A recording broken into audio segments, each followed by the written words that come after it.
Assalamualaikum warahmatullahi wabarakatuh. Waalaikumsalam warahmatullahi wabarakatuh. Hamdan wa syukran lillah, salatan wa salaman ala rasulillah. Ashhadu an la ilaha illallah wahdahu la syarikalah, wa ashhadu anna Muhammadan abduhu wa rasuluh la nabiyya ba'da. Allahumma sholli wa sallim ala nabiyyina Muhammad wa ala alihi wa ashabihi ajma'in wa man tabi'ahum bi ihsanin ila yaumiddin. Qala Allah Ta'ala fil Qur'anil Karim, a'udzu billahi minasy syaithanir rajim. Bismillahirrahmanirrahim. Innama ya'muru masajidallahi man amana billahi wal yawmil akhir wa aqamas sholata wa ataz zakah wa lam yakhsha illallah fa'asa ulaika ayyakunu minal muhtadin. Sesungguhnya yang memakmurkan masjid Allah hanyalah orang-orang yang beriman kepada Allah dan hari kemudian, serta tetap melaksanakan sholat, menunaikan zakat, dan tidak takut kepada apapun kecuali kepada Allah. Maka mudah-mudahan mereka termasuk orang-orang yang mendapat petunjuk. Surat At-Taubah ayat 18. Ketua pengurus beserta Bapak Ibu jamaah tarawih yang dirahmati Allah, santriwan dan santriwati yang kita banggakan. Bapak Ibu jamaah dirahmati Allah, malam ini kita akan kembali membahas kajian ini pernah juga dulu kita bahas, dan ini banyak dibahas oleh para mubalik dan asatidz. Surat At-Taubah ayat 18 berkaitan dengan memakmurkan masjid. Ini akan kita bahas kembali pada malam hari ini. Berdasarkan surat At-Taubah ayat 18, innama ya'muru masajidallah man amana billahi wal yaumil akhir. Sesungguhnya yang memakmurkan masjid Allah hanyalah, berarti itu perlu digarisbawahi. Semoga kita yang hadir malam ini termasuk yang digarisbawahi. Hanyalah orang yang beriman kepada Allah dan hari akhir. Berarti kalau orang yang tidak beriman kepada Allah dan hari akhir, sulit untuk mampu memakmurkan masjid. Kan tidak mungkin orang kafir akan memakmurkan masjid, tidak mungkin. Tidak mungkin orang musyrik akan memakmurkan masjid, tidak mungkin. Tidak mungkin pula orang munafik bisa memakmurkan masjid. Karena orang munafik itu saja sholat punya tujuan bukan karena Allah. Tidak akan mungkin orang munafik bisa memakmurkan masjid, Pak. Karena kan balik, ini masalah iman, masalah hati. Kalau masalah hati itu kan yang jauh jadi dake, tapi bisa juga dake jadi jauh. Itu masalah hati itu Pak. Ya. Makanya jangan sampai karena ada persoalan pribadi Pak, Mas Haji dan dake jadi jauh. Ya dulu melihat tuh kan hati tadi ya. Ya gara-gara hati gua Pak, dan dake bisa jauh Pak. Ya. Kan tidak sedikit ada masalah pribadi yang membuat padahal jarak rumahnya dengan masjid dekat, tapi terasa jauh Pak. Masalah hati. Tapi ada juga yang jauh jadi dekat. Maka menurut hemat saya rugi sekali orang ketika ada masalah pribadi membuat sulit bagi dia untuk memakmurkan masjid. Rugi Pak. Rugi. Kalau hanya masalah pribadi membuat yang dekat itu jadi jauh. Ya. Saya bertemu dengan seorang pengurus yang tidak lama lagi dia akan selesai dari kepengurusannya. Kalau ditanya Mbak besok di Mas Haji, ambo ke Mas Haji kan tidak gara-gara pengurus tuh. Tidak pengurus panambo Mas Haji ya. Kan ada lo nanti iseng bertanya Pak, besok kalau berhenti Pak jadi pengurus saya ke Mas Haji ya. Cie saja kamu ke Mas Haji kan bukan gara-gara pengurus. Memang ada lo cici orang Pak ke Mas Haji pas jadi pengurus. Aduh. Selesai pengurus Pak, hilang. Ini ke Mas Haji gara-gara pengurus ini. Mudah-mudahan tidak seperti itu. Ya, ke masjid itu bukan gara-gara pengurus, tapi itu panggilan iman. Innama ya'muru masajidallah man amana billah. Jadi sesungguhnya orang yang memakmurkan masjid Allah itu ya karena keimanan kepada Allah dan hari akhir. Ya. Apalagi kalau berbicara hadis Nabi kan, wa rajulun qalbuhu mu'allaqun bil masjid. Orang yang hatinya tertambat dengan masjid itu akan mendapatkan naungan kelak di hari kiamat, di mana tidak ada naungan selain daripada naungan Allah. Makanya Nabi bersabda, "Idza ra'aitumur rajula yata'ahadul masjid fashhadu lahu bil iman." Jadi kalau kita melihat ada orang yang melazimkan masjid, saksikanlah bahwa itu dari imannya. Ini menurut ulama agar kita tidak berburuk sangka Bapak Ibu. Apalagi di Ramadan kan banyak Pak anggota-anggota dewan yang hadir ke masjid, kemudian membantu masjid. Kecil sebagian orang, kan maju dia waktu. Kodak model iko cara besok Pak yang maju. Itu namanya berburuk sangka. Berburuk sangka, hukumnya haram. Bahwa beliau menyumbang itu jangan dikaitkan bahwa beliau akan maju lagi Pak. Itu urusan beliau. Yang jelas beliau menyumbang untuk masjid itu menandakan bahwa itu bagian dari iman Pak. Syukurlah itu Mas Haji. Kalau nggak ke Mas Haji Pak, nyobain ke yang lain Pak. Bisa kan? Tapi lain Mas Haji, tak karena ada yang cuman kan ada yang berkomentar kan. Nah, siap-siap salah di suara kayaknya bisa. Siap-siap kan. Ya, jangan seperti itu. Karena kan ini masalah hati gitu kan, masalah hati. Kalau masalah hati itu tidak bisa Bapak Ibu. Niat orang tersebut tidak bisa kita baca. Tapi bahwa dia sudah membantu masjid, berterima kasih kepada orang tersebut. Dan menurut hadis Nabi tadi, siapa yang melazimkan masjid itu berasal dari iman yang ada pada dirinya. Maka jangan berburuk sangka. Beliau ke Mas Haji kan pensiun saja. Kalau pensiun baru ke Mas Haji. Dulu saya pernah ke Mas Haji. Kenapa bahasa kemudian itu buruk sangka juga, tidak boleh itu. Ya, seolah-olah beliau hadir ke masjid karena pensiun Pak. Walaupun sebenarnya yoyo.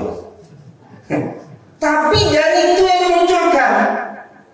Karena itu kan masalah hati Pak. Hati itu beliau yang tahu. Mana tahu kita beliau di luar Pak rajin juga ke masjid. Masjid dekat kantor beliau, masjid dekat kegiatan beliau. Yang boleh jadi di komplek memang jarang tajalli ya. Cuman ada juga kalimat yang muncul seperti itu. Ya, lah pensiun baru jadi. Maka itu diungkap. Tidak perlu. Asalkan orang itu sudah ke masjid, fashhadu lahu bil iman. Saksikanlah bahwa itu bagian dari iman. Selesai. Tidak perlu dikomentari banyak-banyak. Ya. Bapak Ibu jamaah dirahmati Allah. Kemudian sebagaimana yang sering dibahas oleh para ulama, baik secara lisan maupun tertulis, bahwa memakmurkan masjid Allah itu kan ada dua. Pertama ada secara fisik, yang kedua non fisik. Kalau fisik berarti kan ikut membangun masjid. Sebesar apapun kita membantu pasti mendapatkan pahala. Bahkan dalam hadis dijelaskan, membana masjidan lillah. Tapi memang ada tulisan di hadis itu lillah, karena Allah. Jadi kalau bukan karena Allah memang tidak akan dapat ya. Karena boleh jadi memang ada orang membangun masjid bukan karena Allah. Ada. Tapi sekali lagi tidak boleh berburuk sangka. Hanya Allah yang tahu apa yang ada dalam hati.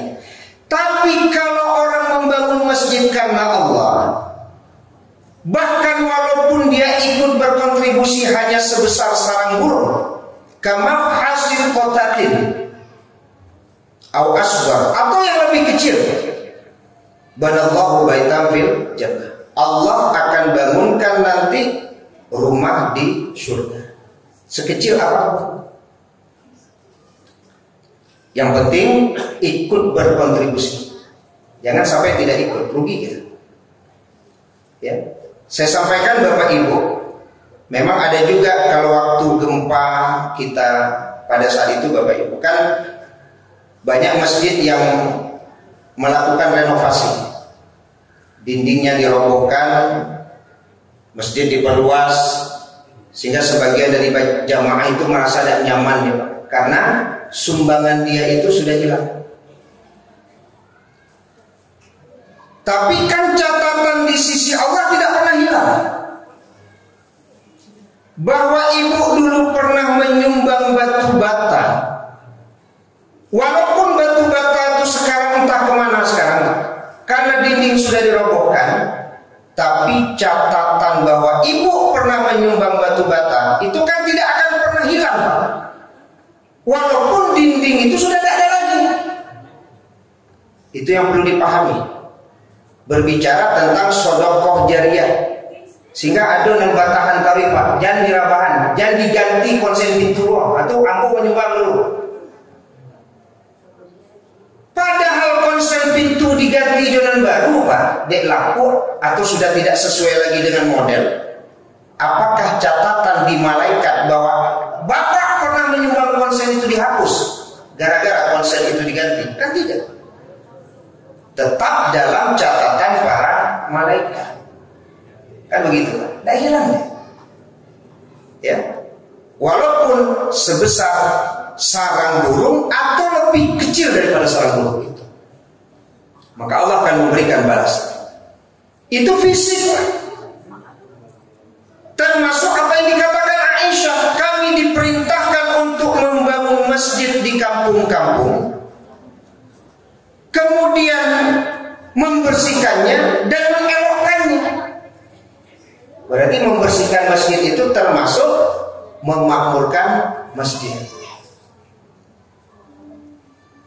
Makanya kalau Bapak Ibu ada melihat sesuatu kotor di masjid, kan ambil kesempatan untuk membersihkan masjid, karena itu memakmurkan. Kadang diawakkan indah, ikolah dari ampek hari yang lalu mau kecil, alun juo nyesapu. Bako ibu berang-berang ampek hari yang lalu, ambil salah sapu sudah selesai. Kok sarang lawakal mau kecil, sarang lawakal. Lah seminggu yang lalu sarang lawakal dia timbul tiup hari, tidak ada balasin sarang lawakal ini. Apakah harus menunggu orang untuk membersihkannya? Kalau menurut hemat saya Bapak Ibu, karena membersihkan itu termasuk memakmurkan masjid, tinggal di masjid, Pak, tidak terlihat. Atau boleh jadi kegiatannya sangat padat, Pak. Maka kita berbaik sangka, kalau memang tampak kotor, bersihkan saja sendiri. Wah, kok menunggu-nunggu? Tidak ada, Pak. Rasa minggunya nampak kalau itu kumuh, padian sama saja, Pak. Berarti tidak ikut dalam memakmurkan masjid Allah, membiarkan. Ya. Saya bahkan pernah bertemu dengan seorang bapak yang menggosok-gosok WC Mas Haji, Pak. Karena dalam perhatian ini WC ku laba bau, lada berasi Pak lakunya, tak ada turun. Seseorang Pak digosoknya bundar Pak Mas Haji WC. Karena itu kan rumah Allah. WC itu bagian dari ibadah, memakmurkan. Kalau rumah kita sendiri WC-nya bau, kita siram Pak, kita bersihkan. Kenapa masjid punya WC tidak bersih, kita tidak mau membersihkannya? Kenapa? Itu yang sering lumpur, Pak. Awak masuk ke WC, kapus, kan walau kan ya, Pak.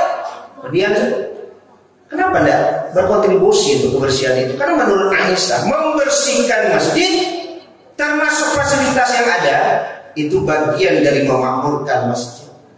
Kalau setiap orang menjaga kebersihan WC, akan bau enggak, Pak?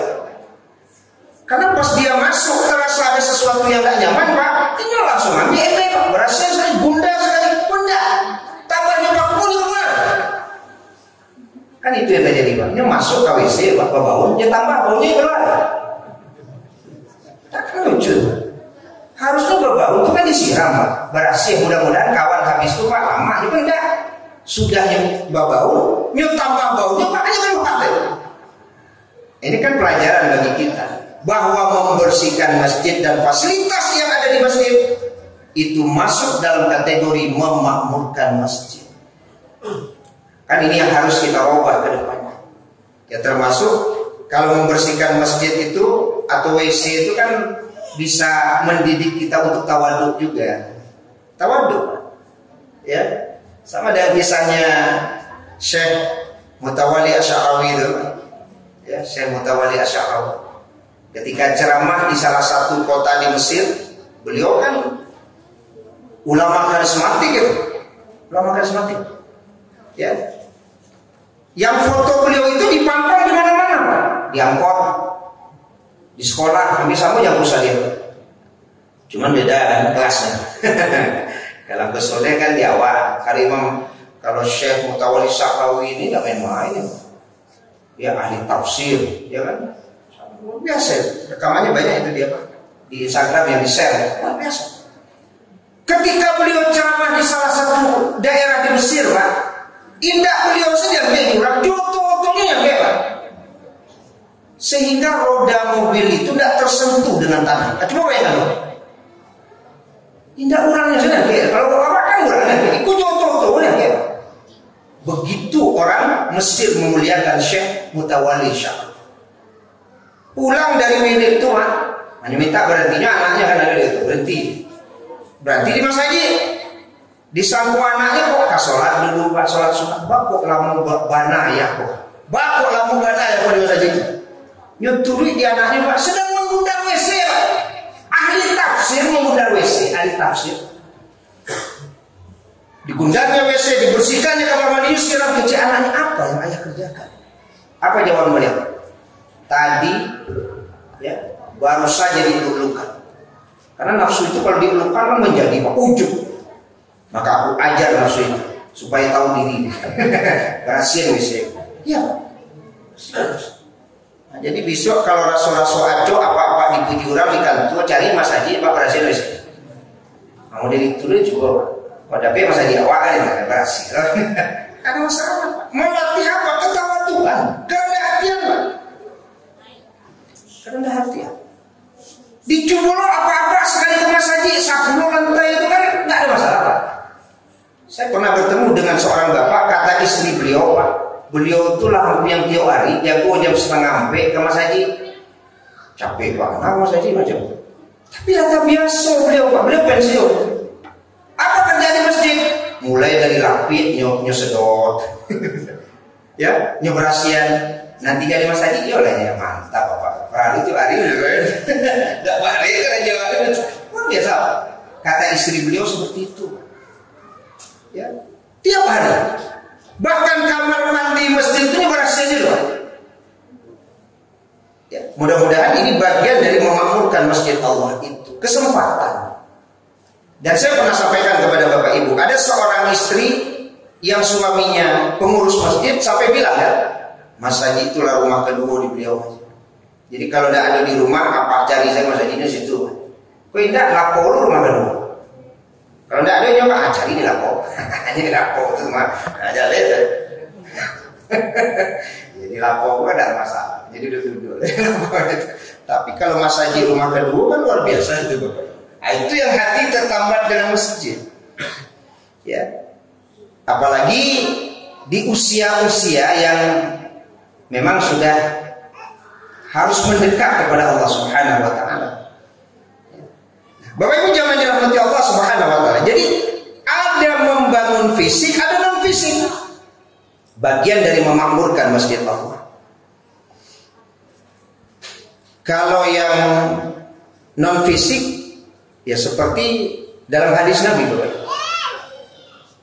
Wa majtama'a qaumun fi baitin min buyutillah yatsluna kitaballah wa yatadarasunahu bainahum. Tidaklah suatu kaum berkumpul di rumah-rumah Allah membaca Al-Quran dan bertadarus. Nah, ini yang disebut tadarus. Kalau Jibril dan Nabi Muhammad Bapak Ibu tiap malam tadarus Al-Quran, tiap malam. Maka jangan memaksa diri untuk menamatkan Quran. Bisa saja menjaga tiap malam baca Quran, sudah hebat. Kalau ada sampai menargetkan, alhamdulillah. Ambo pokoknya Ustaz di Ramadan minimal 2 kali khatam. Ya alhamdulillah. Kalau Imam Syafi'i kita ikuti, Pak, ya tak awal 60 kali khatam di Ramadan. Aja 60 kali khatam. Tapi paling tidak jangan sampai malam di Ramadan itu lewat tanpa baca Quran. Jangan sampai satu malam Ramadan lewat tanpa tadarus. Minimal kalau tadarus kan namanya kan tadarus saling mengingatkan. Kalau tadarus begitu Pak, mengulang-ulang hafalan itu tadarus. Memperbaiki baca itu tadarus. Kalau kita kan banyak tilawah membaca. Bahkan ada ulama yang berpendapat ceramah itu bisa disebut tadarus juga. Ceramah. Karena kalau ceramah itu nanti ustaz kan menyampaikan ayat, kemudian diterjemahkan, lalu dipelajari. Itu juga bisa disebut tadarus, pendapat sebagian ulama. Ya kan? Itu dalam rangka apa? Dalam rangka memakmurkan rumah Allah, Pak. Kita dalam 1 bulan ada kajian kan, ada yang satu masjid itu 2 kali, Pak. Berarti kalau 30 hari 60 kajian.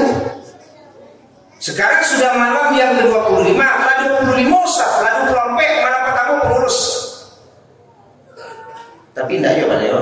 Besok Ustaz saya malam pertama. Enggak ada pengurus. Ya. 25 kali Bu ceramah. Ambo tanya ke Ibu, ceramah malam kalimo isinya apa? Kalimo maksudnya. Ceramah malam kalimo balik apa? Ustaz panjang mana tadi ceramah malam Batam tadi tekan mana? Boleh yang bukan. Ingat tak Ibu ceramah Ustaz yang jumlahnya sudah 24 kali itu? Ingat tak Bapak ceramah Ustaz yang sudah 24 kali itu apa isinya? Sebenarnya dengan adanya YouTube, Instagram itu membantu Pak. Betul. Masjid punya YouTube, punya Instagram. Jadi kalau ada jamaah ingin mengingat kembali kajian malam ke-5, kajian malam ke-11, tinggal buka Instagram. Bisa ditengok lagi Pak, ambo lupa kajian Ustaz menariknya, buka Instagram tadi, tonton lagi. Bagus. Ya. Adalah Pak tuh menulis-nulis di HP kan itu. Akhirnya beliau, ambo Ustaz membuka HP panjang jadi orang kamu. Seolah-olah orang tuh mengicip jadi Ustaz ceramah main HP. Padahal Ustaz ambo tidak main HP, mencatat apa yang penting dari ceramah Ustaz. Nah, itu ambo tulis. Siapa ambo share ke grup. Berarti kan tidak ada masalah. Karena dengan mencatat itu Bapak Ibu ingat kita lagi. Kan belajar di waktu kecil kecil seperti melukis di atas batu. Belajar di waktu dewasa, apalagi gak hebat. Itu seperti melukis di atas air. Dapet langsung hilang. Kan gitu Pak. Ini memang kita akui. Saya mengapa Ibu? Ambo saja yang masuk apa pulang pego Pak, ya coba dulu Pak. Kadang kan naik khatib tuh Pak, khatib nih Pak. Ada poin 3. Dak tercatat Bapak istri Bu dia tibu karena cilen lupa. Itu pernah kejadian Pak, pas turun lupa Ustaz tadi, yo lupa Pak, ketiga itu lupa.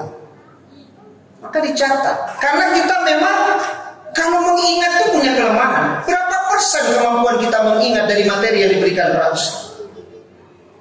Jadi alhamdulillah kalau memang ada rekaman. Kalau tidak ada rekaman yang menulis, makanya pakai chat sebenarnya menulis pada anak-anak ya Pak Ibu menulis. Pak Ibu. Bahkan saya bertemu dengan seorang bapak sampai pertemuan alumni bawa catatan. Orang pertemuan alumni itu happy Pak. Banan kamu tahu tak beliau pertemuan alumni Pak pakai. Ceramah Ustaz ditulis. Ya, karena menurut beliau pikiran ini tidak kuat menangkap. Beliau sudah 71 Pak, pensiun, lama pensiun. Kalau tidak dicatat Ustaz, tidak takkan ada. Sampai di rumah kamu bisa mengulang-ulang. Kalau orang-orang kayak awak dulu kan memang begitu kalau tadarus Pak. Memang ada ditandai Al-Quran. Nah, tandai ini mengaji Pak. Tandai boleh tidak menandai Al-Quran? Hukumnya menurut ulama boleh dalam rangka memahami Al-Quran. Tidak dilarang. Tapi kalau sembarang coret nomor HP kawan boleh tulis ke orang HP. Tidak boleh. Itu berarti adab terhadap Al-Quran tidak ada. Tapi kalau umpamanya dilingkari iko ikhfa hakiki, iko maknanya iko apa orang saya kan udah gitu. Maka mencoret Al-Quran dalam pengertian itu boleh. Tapi kalau di luar itu tidak boleh kata ulama. Wallahu a'lam. Ya, tujuannya untuk gampang memahami. Kalau orang dulu itu kan ada garis bawah. Kalau ini pakai stabilo. Makanya kalau mencari kumpulan dibaca gaya Pak banyak. Mau garis. Tujuannya pas membaca langsung tertuju mata ke bagian yang digaris tanpa mengulang lagi bacaan. Sama dengan nonton Instagram ceramah Ustaz saja mau ulang mendadak saja. Kamu mencari payah Pak. Mau ulang lu balik saja Pak. Tapi kalau ada catatan-catatan penting gampang. Ya. Ini jamaah dirahmati Allah. Maka ketika seseorang tadarus, mendengarkan ceramah, menghadiri majelis ilmu yang ada di masjid, itu bagian dari memakmurkan masjid Allah. Berarti pengurus termasuk memakmurkan masjid Allah ketika mengadakan kajian-kajian. Jadi pengurusku Bapak Ibu tidak gampang Pak. Kepatah mau ditelepon oleh salah seorang pengurus, Ustaz apa doh jadwal Ramadan. Lain masih ada Pak, awak tulis. Kecil beliau indah jam Ustaz. Ambu itu tidak kue, tidak berani mau Ustaz pun aja. Kok ambu hubungkan Ustaz Jonan mengurus? Ada yang tidak berani loh. Karena mengurus Ustaz pun memang tidak gampang. Menelpon, ya. Ada perjanjian tanggal berapa gitu lah.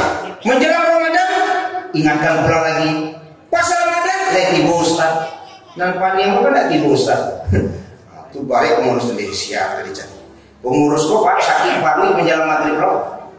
Kepatah ada apa cara Ustaz. Inya makin tahu sakit paru kok menjelang maghrib. Kamu akan dicari Ustaz balik. Aduh balik. Air di dalam balik. Kadang jamaah tidak paham. Beratnya pengurus mengatur itu kan bagian dari memakmurkan. Kalau di jamaah aja Pak, sian aja cari pengurus. Sembarang.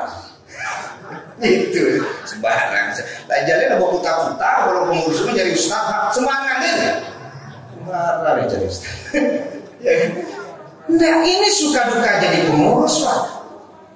Pengurus mengurus itu tidak gampang Pak. Apalagi masalah keuangan. Berat. Ya Pak berat. Kalau menghadiri majelis ilmu saja termasuk memakmurkan, apalagi mengurus para ustadz untuk tegaknya syiar agama Allah. Itu masuk dalam kategori memakmurkan Pak. Ya kan? Karena dengan sebab diurus tadi Pak banyak kegiatan di masjid supaya memakmurkan itu tidak dipahami hanya sholat berjamaah, tapi juga dengan agenda-agenda seperti kajian-kajian. Semoga Bapak Ibu selepas Ramadan masih mampu mempertahankan diri untuk menghadiri majelis-majelis ilmu, karena itu termasuk memakmurkan masjid Allah. Jadi jangan dirahmati Allah. Kalau kemudian ada orang yang meminta kita mengurus masjid, maka berarti itu peluang agar kita masuk dalam kategori orang yang memakmurkan masjid. Tapi memang ada jawaban-jawaban yang sebenarnya bisa kita terima. Ambo yolun bisalai, ambo tidak mampu mengurus masjid itu, takui ambo. Itu kan seru juga tadana. Ada juga yang kemudian ditanya, apa jawabnya? Aktivitas ambo di luar banyak, beko kok talalaikan, masih ada juga. Seru juga. Cuman adolunya nggak menjawab, cuman dalam hati lain kecenya Pak, mabian wakatu maksudnya. Mabian wakatu. Kok adolu orang Pak di hatinya Pak, mengurus masjid mabian wakatu. Nah, itu ya. Berarti memang berbicara bahwa memakmurkan masjid Allah hanyalah bagi orang-orang yang beriman kepada Allah dan hari akhir. Kalau iman itu tidak ada, berat untuk mengurus masjid ini. Berat. Ya. Maka mengurus masjid termasuk memakmurkan masjid non fisik. Karena non fisik termasuk bagian memakmurkan masjid. Nanti ada sholat berjamaah, menghadiri majelis ilmu, gitu kan? Itu kan termasuk memakmurkan non fisik. Maka Bapak Ibu jamaah dirahmati Allah Subhanahu wa taala, semoga Ramadan mengajarkan kepada kita untuk kembali kita menjadi pribadi-pribadi yang mampu memakmurkan masjid Allah. Karena yakinlah 1 dari 7 golongan yang akan mendapatkan naungan Allah nanti di hari kiamat, di mana tidak ada naungan selain daripada naungan Allah, yaitu orang yang hatinya tertambat ke masjid. Wa rajulun qalbuhu mu'allaqun bil masjid. Jadi orang yang hatinya tertambat kepada masjid. Mungkin itu saja Bapak Ibu yang bisa kita bahas pada malam hari ini. Pembahasan yang saya yakin ini sudah sering juga berkaitan dengan memakmurkan masjid. Semoga mampu memotivasi kita untuk menjadi salah seorang yang memakmurkan masjid Allah, baik secara fisik maupun secara non fisik. Mudah-mudahan 10 malam terakhir ya kita mampu menjadi orang-orang yang lebih semangat lagi memakmurkan masjid. Apakah nanti dengan i'tikaf dan menghidupkan malam dan lain sebagainya. Subhanakallahumma bihamdika asyhadu an la ilaha illa anta astaghfiruka wa atubu ilaik. Wassalamu alaikum warahmatullahi wabarakatuh.